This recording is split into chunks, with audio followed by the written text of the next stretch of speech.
So what we're going to do is we're going to use our web tool, the webcam measurement tool, to measure a ring finger, and that's going to give us basically the ring size that we're going to need. You'll see when we hit the page we get this click allow above. It'll be different in Firefox. I don't know if it works in IE. It'll say you'll need a card with a magnetic strip on the back, such as a credit or debit card. I'm actually going to be using, we'll show you when I click allow. So I've got to click allow and that'll take me to the next page. I'm actually using my PPIK basically go-kart in membership card, and you'll see that it's got this magnetic strip on the back. It's this black bit up at the top. It's kind of hard to see in this camera. There we go, you can probably see it there. And the instructions say hold the magnetic strip, show in the box, and hit the begin button.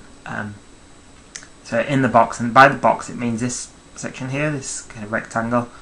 For best results, try to keep your palm as parallel to the lens of your webcam as possible.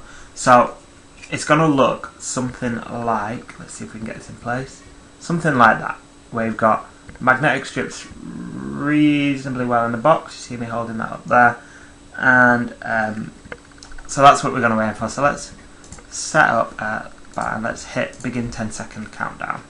So you see the countdown in the top left corner. We're going to try and get it as close as possible into that box. Doesn't need to be perfect. Hopefully it'll stay in focus. There we go.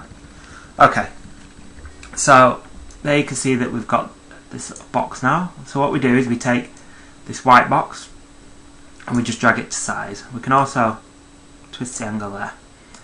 And what we're really looking for is just to get it as close as possible.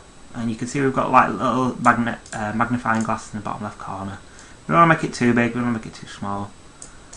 About there's perfect. Then we hit next. Now we take this blue box and we put it over the ring that we want to measure. So this would be basically where the ring would be. And so we find the finger. Let's do this middle one. We change the angle of it. Get it so it's roughly parallel. And drag it out. Try and get the blue box to just about cover the finger. About there. And about there is right. We then hit finish. So you see here it's giving me this ring size of V1/2. It could be accurate, but what we're going to do is we're going to just run that again. Hit allow. And what we'll do is we'll do this maybe 3 to 5 times until we get something that is a rough average of the ring size that we expect. I'm taking the least flattering pictures whilst talking through these. Never mind. So I'm going to just do this again. Hit next. Put this over the middle finger again. You can actually see my actual finger there is at a bit of a strange angle, so what I might do is just run this through again so that it's at a slightly more square angle. You can see it's off to the side, it's not upright, which isn't ideal. See how we're getting V again, close, so we're averaging out at about V now. Let's see if we can get one that's really straight up. That'll help us a bit.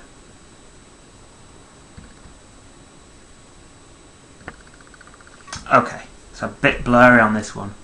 Let's see what we get. We drag it, we make it larger. Looks about right. It's about right, maybe bring this one in just a touch. It was a bit out. Touch more. Actually, no, that's cell. Okay, now you can see that we're blurry on this one, so I'm not going to take this one into account too much. You really do need to make sure that it's in focus when you're doing this stage. It's about right. So we're getting W this time, so we get one larger. So let's go again. 10-second countdown. Let's try to get it in focus and upright.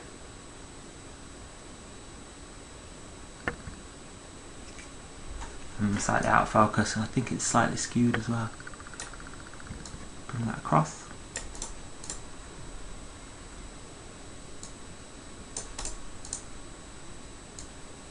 So as you can see, this process does take 5 minutes or so, but you know, it's one of those things where if you can't get out to a jeweler's to get your ring finger measured, I'd strongly recommend actually you do either get yourself a measuring set, or you ask a friend to try on one of their rings and ask them if they know what size it is. What you can do is you can just try on a friend's ring, and then you use a web-based ring measurement tool. You can hold the ring up to the screen. So here we're getting X. So we've gone V, W, and X. My actual middle finger size is closer to a U. So it's given us slightly larger sizes than I expect. Let's go one last time. You see, again, I've gone off at a bit of a skew. It's probably quite difficult because I'm trying to record this video at the same time. So let's go across. Next. Bring it in.